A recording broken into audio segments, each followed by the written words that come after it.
Tudo que falo com palavras bem audíveis, e a cadência no falar revela o amor que tenho por todos que se comunicam comigo. É um mantra de Luester, do livro Mantras de Vida, psicografado por João Nunes Maia. Livro dos Espíritos, pergunta 513. Os espíritos que conosco simpatizam atuam em cumprimento de uma missão? Não raro desempenham missão temporária, porém, as mais das vezes, são apenas atraídos pela identidade de pensamentos e sentimentos, assim para o bem como para o mal. Parece lógico, então, inferir-se que os espíritos a quem somos simpáticos podem ser bons ou maus. Sim, qualquer que seja o seu caráter, o homem sempre encontra espíritos que com ele simpatizem. E aí depende da vibração que a gente está sintonizado. Agora, obras póstumas. Esse capítulo, Estudo sobre a Natureza do Cristo, a natureza divina do Cristo, ele fala, ele tem falado e a gente tem lido sobre a identidade do Cristo que não se confunde com a de Deus. Deus é nosso Pai e Jesus, como nós, é Filho de Deus. Então, tudo que foi lido até agora e que a gente vai continuar lendo tem esse intuito de distinguir bem e desfazer esse dogma que a Igreja inventou de que Deus e Jesus seriam uma coisa só. Então vamos aqui, opinião dos apóstolos. Aqui apoiamo-nos exclusivamente nas palavras do Cristo até aqui, como único elemento peremptório de convicção, porque fora daí somente há opiniões pessoais. De todas essas opiniões, as de maior valor são incontestavelmente as dos apóstolos, uma vez que estes o assistiram em sua missão e uma vez também que, se ele lhes houvesse dado instruções secretas respeito à sua natureza, alguns traços dessas instruções se descobririam nos escritos deles.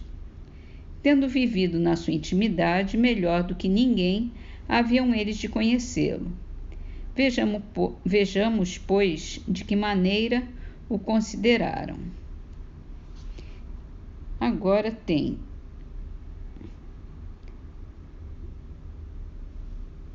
uma série de citações dos Atos dos Apóstolos feitas por São Pedro.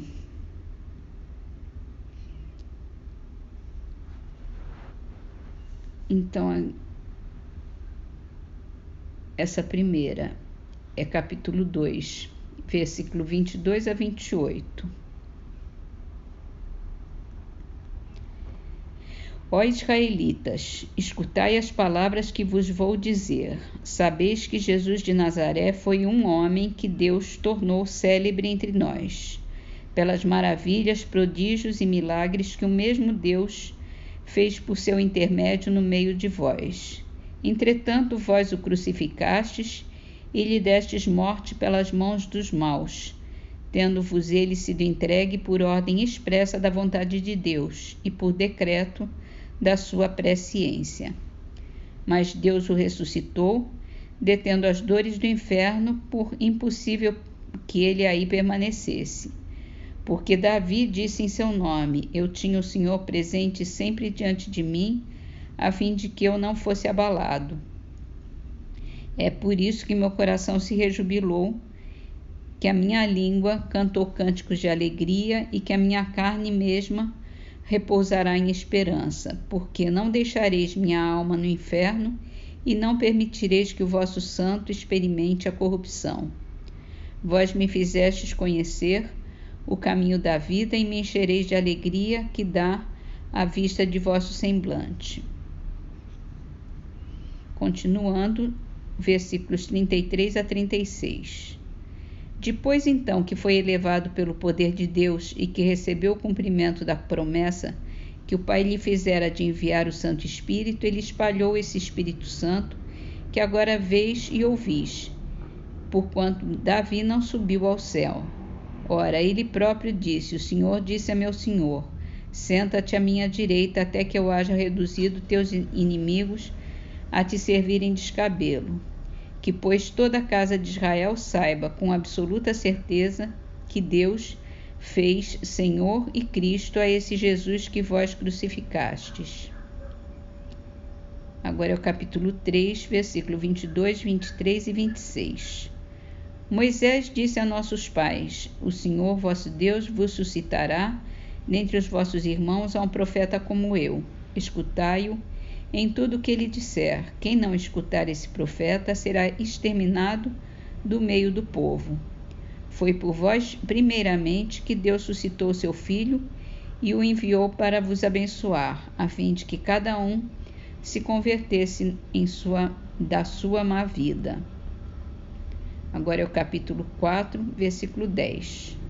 Declaramos a todos vós e a todo o povo de Israel que é pelo nome do Senhor, de nosso Senhor Jesus Cristo de Nazaré, a quem crucificastes e que Deus ressuscitou dentre os mortos, é por ele que este homem está agora curado, como vês diante de vós.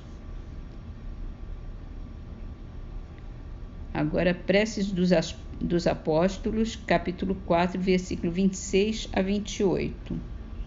Os reis da terra se levantaram e os príncipes se uniram contra o Senhor e contra o seu Cristo. Herodes e Pôncio Pilatos, com os gentios e o povo de Israel, verdadeiramente se conluiaram contra o vosso santo Filho Jesus, a quem consagrastes por vossa unção, para fazer tudo o que o vosso poder e o vosso conselho haviam ordenado que fosse feito. Resposta dos apóstolos ao sumo sacerdote. Capítulo 5, 29 a 31. Pedro e os outros apóstolos responderam: cumpre obedecer ante a Deus do que aos homens. O Deus de nossos pais ressuscitou a Jesus, que vós fizestes morrer pendurando-o no madeiro. Foi a ele que Deus elevou pela sua destra, como sendo príncipe e salvador, para dar a Israel a graça da penitência e a remissão dos pecados. Agora é o discurso de Estevão, no capítulo 7, 37, 48 e 49. Foi esse Moisés que disse aos filhos de Israel: Deus vos suscitará entre os vossos irmãos um profeta como eu, escutai-o.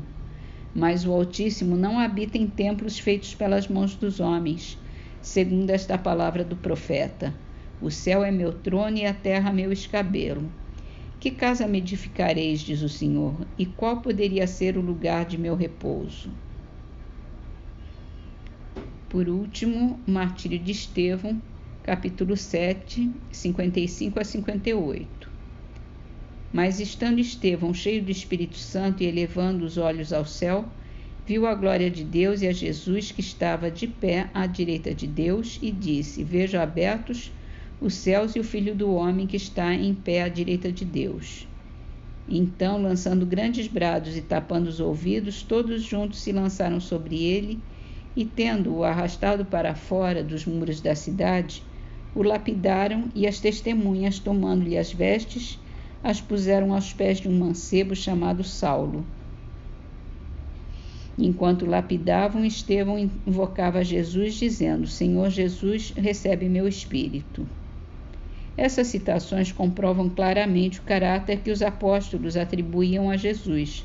A ideia exclusiva que ressalta desses textos é a de sua subordinação a Deus, da constante supremacia de Deus, sem que coisa alguma se aí revele um pensamento de assimilação qualquer da natureza e de poder. Para eles, Jesus era um homem profeta, escolhido e abençoado por Deus. Não foi, pois, entre os apóstolos que teve a origem da crença na divindade de Jesus.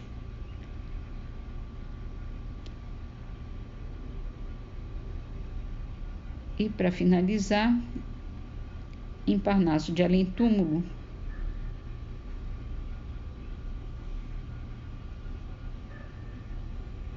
a poesia se chama A Lei, é de Augusto dos Anjos. Em reflexões misérrimas, absorto, raciocinava: o último tormento é regressar à carne e ao sofrimento sem o triste fenômeno do aborto. Toda amargura d'alma é o desconforto de retornar ao corpo famulento e apagar toda a luz do pensamento nas células de um mundo amargo e morto. Mas uma voz da luz dos grandes mundos em conceitos sublimes e profundos respondeu-lhe em acentos colossais: verme, que volves dos esterquilíneos, cessa a miséria de teus raciocínios, não insultes as leis universais.